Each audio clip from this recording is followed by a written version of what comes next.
Hey, j'aurais dû dire non à ce pacte, je regrette, et je supplie Dieu de m'écouter depuis là-haut. Salut les amis et bienvenue sur Information Univers. Aujourd'hui, on doit parler de l'artiste français d'origine camerounaise Taïk, qui fait des graves révélations sur sa vie et les raisons qui l'ont poussé à mettre un terme à sa carrière musicale. En dénonçant le pacte satanique qu'il a signé et qui risque de le conduire à la mort à ses 30 ans, l'artiste franco-camerounais Taïk annonce également la fin de sa carrière musicale. Les confessions et appels à l'aide du chanteur franco-camerounais Taïk, de son vrai nom Julien Boadji Kamgang, font le tour des réseaux sociaux. C'est d'abord dans un entretien sur les ondes de France Inter que l'artiste annonce, avec tout le sérieux possible, la fin de sa carrière. Je sais très bien que vous vous demandez pourquoi j'ai mis fin à ma carrière. C'est la meilleure décision qui m'est venue. En tant qu'artiste, vous ne savez pas ce que nous vivons. Je ne suis pas le seul à avoir pris cette décision. Il y a Nino, mon frère Dadju et bien d'autres. La vie d'artiste est bonne et dangereuse. Il y a des mois, des lanceurs d'alerte chrétiens attiraient l'attention des mélomanes sur le virement de Taïk vers des pratiques pas du tout catholiques. Son concert à Paris La Défense Arena en décembre dernier avait scandalisé plusieurs fans chrétiens et musulmans qui avaient dénoncé un rituel sur scène où le chanteur paraissait comme possédé.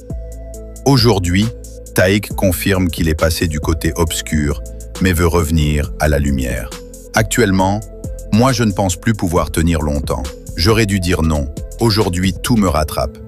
J'ai décidé de tout arrêter pour me consacrer à ma religion, passer de bons moments avec mon fils, ma famille, me confesser avant qu'il ne soit trop tard. Pour les futurs artistes, vous qui cherchez une percée, soyez patients et pour toute chose, mettez Dieu au sommet. Ne cherchez pas la facilité, les gars. Utilisez votre talent. Taïk poursuit que si par malheur je meurs, je ne veux en aucun cas qu'on supprime tous mes efforts sur mes plateformes. Je répète, je ne veux en aucun cas qu'on supprime les chansons sur les plateformes. Aujourd'hui, je suis artiste. Et pour laisser une trace de mon existence après ma mort, prière de respecter mes propos. Aucun livre n'a une fin parfaite. Que la grâce du Seigneur Jésus soit avec vous. Je sais que vous allez vous tourner au pacte, mais la vérité est qu'aucun artiste n'est simple. Donc vous qui êtes encore des bébés artistes, réfléchissez bien avant de signer vos contrats. Les gars, réfléchissez avant toute décision.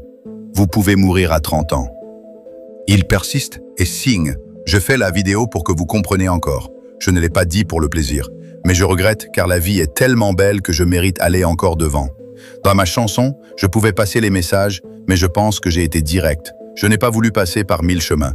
Frères et sœurs qui aimaient la musique, ils vous proposeront des choses pour avoir une vie plus avancée, mais ça vous rattrape. Dans la Sainte Bible, Dieu dit dans le livre de 2 Chroniques, 7 verset 14, souligne que « Si mon peuple, celui qui porte mon nom, s'humilie, prie et me cherche, et s'il renonce à ses mauvaises voies, je l'écouterai du haut du ciel, je lui pardonnerai son péché et je guérirai son pays. » Il y a donc de l'espoir pour Taïk. D'ailleurs, il a lui-même déclaré dans une vidéo « Actuellement, il n'y a que Dieu pour m'aider. J'ai suivi que Dieu brise les pactes. Si vous pouvez m'aider à prier et me sauver, je vous serai énormément reconnaissant. » Il est dit que même si aujourd'hui tu signes des pactes, si un jour tu te répands en te tournant vers Dieu, tu seras sauvé. Alors j'ai arrêté avec ma carrière car ce succès n'était pas de Dieu. Je veux vivre longtemps et aller de l'avant comme un homme ordinaire. Je regrette et je supplie Dieu de m'écouter depuis là-haut. On arrive à la fin de cette vidéo, j'attends vos avis en commentaire.